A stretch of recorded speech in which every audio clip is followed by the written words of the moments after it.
எப்படியாச்சும் இன்றைக்கி இந்த வீடியோவை அப்லோட் பண்ணி ஆகணும்னு சொல்லி நேரே இப்போ 1:23 கனடாவோட டைம். கனடா வந்ததுக்கு ஃபஸ்ட் டே போனேன் வெட்டிங்கை பற்றி தான். இந்த வீடியோவில் எப்போயோ எடுத்துட்டேன், பட் இதுக்கு வாய்ஸ் ஓவர் கொடுத்து வீடியோ எடிட் பண்ணுறதுக்கு தான் கொஞ்சம் லேட் ஆகிட்டு, கொஞ்சம் இல்லை ரொம்பவே லேட் ஆகிட்டு. ஒரு யூடியூப்பில் வீடியோஸ் போட்டு ஒரு யூடியூப்பர் ஆகணுன்றது நினச்சிட்டே இருப்பேன், பட் எனக்கு வீடியோலாம் எடிட் பண்ணி செஞ்சு போடுறதுக்கு சரியான பஞ்சு, அதனால் ஒரு நாள் போட்டதில்லை. ஸோ எங்கடா வெட்டிங்குக்கு வந்து நாங்கள் உட்காந்துட்டோம். மணப்பொண்ணை காணுமென்னு இருக்க மணப்பொண்ணோட என்ட்ரி நல்லா இருந்துச்சு. அவங்களோட costume makeup and hair styles எல்லாமே. ஸோ இது நான் இங்கே வந்து ப்ரைடல் கோர்ஸ் செஞ்சேன்.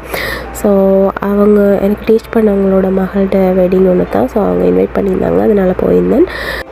அதுக்கப்புறமா தாலியெல்லாம் கொண்டு வந்து ஆசீர்வாதம்லாம் வாங்கிட்டு இருந்தாங்க. ஸோ இந்த சைடுமே வந்துச்சு. நானுமே கும்பிட்டுட்டு அதுக்கப்புறமா ஒரு டீ ஒன்று குடிச்சிட்டு அதுக்கப்புறம் கொஞ்சம் நேரமாக போர் அடிச்சிச்சு. சரி நம்ம ஒரு டிக்டாக் பண்ணோமே அப்படின்ட்டு ஒரு டிக்டாக் பண்ணி அப்புறம் பொண்ணோட செகண்ட் என்ட்ரி. சரி அவங்க வந்ததுக்கப்புறம் திரும்பியுமே ஃபோட்டோ அது எல்லாம் எடுத்துகிட்டு தாலியெல்லாம் கட்டிட்டாங்க.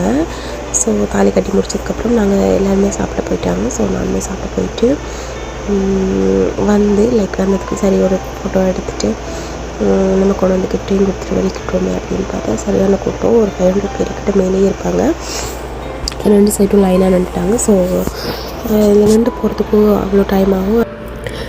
இன்னொரு அப்பாயின்மெண்ட்டுமே இருந்துச்சு. ஸோ அங்கேயுமே போகணும் அப்படின்னு சொல்லிவிட்டு நம்ம அவங்களோட அம்மா மீட் பண்ணி கழிச்சிட்டு அப்படியே நம்ம கொண்டு வந்து கிஃப்டையும் அவங்கள்ட்ட கொடுத்துட்டு அப்படியே வெளிக்கிட்டோம். இந்த வெட்டிங்குக்கு நான் வெளிக்கிட்டு போனேன்.